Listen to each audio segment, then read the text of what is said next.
said, do you want to draw a teen president and killer robots and a lot of people in suits? And I said, sure.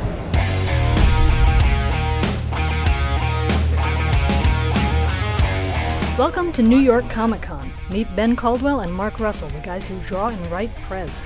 Welcome to the world of Prez. Meet Beth Ross. She's 18, she scrubs grills at her local Lil Doggy corn dog hut. She can't raise enough money on Kickstarter to pay for her dad's cat flu cure. A video of her hair getting caught in the deep fryer is going viral, and she's about to become the first president of the United States elected by Twitter. This is Polygon Explains Everything, where Polygon.com tells you about the stuff we're reading and watching because we think you should be reading and watching it too. Today, we're reading Prez from DC Comics. Here's the backstory.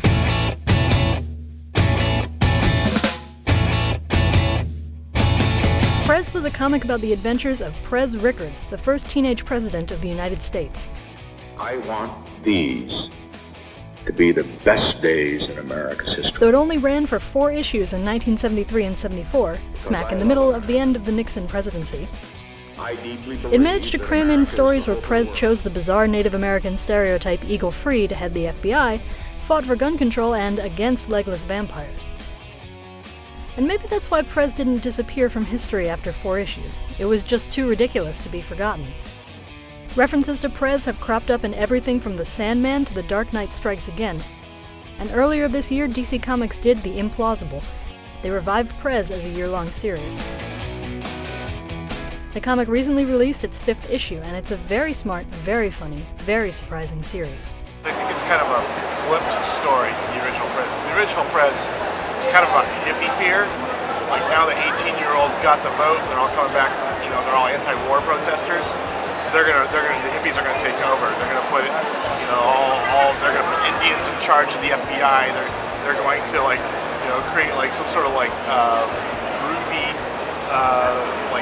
vibe in the White House, and that'll be the end of the world. I think it was the sort of angst that fueled the original Prez. In the original Prez, America got a teenage president through expanded age minimums for voting and a regular presidential campaign.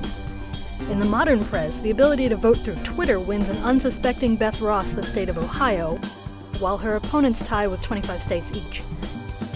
The election falls to the House of Representatives, and through a mixture of greed, corruption, and incompetency, the House accidentally votes her into office, instantly making her the most dangerous person in American politics. A president who doesn't owe any favors and doesn't fear humiliation.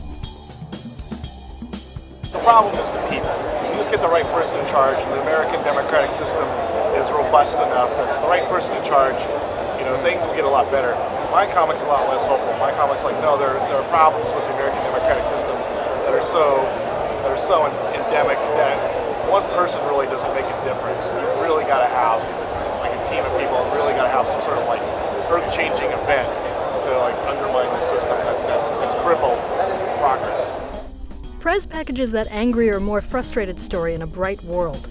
The comic deftly balances harrowing ideas like overworked factory employees, American drone bots gunning down children in foreign countries, and people literally shooting themselves on live television for money, with an earnest and determined main character and plenty of not-so-hidden jokes. If you come to Prez for the basic satirical concept, you'll stay for the sheer absurdity of Beth's world. I wanted something that was obnoxiously happily dystopian. All breads and circuses and Pokemon levels. And that's also why we got Jeremy Lawson, the colors we did, and Mark Morales, the inker, because they gave this really sleek, bright world.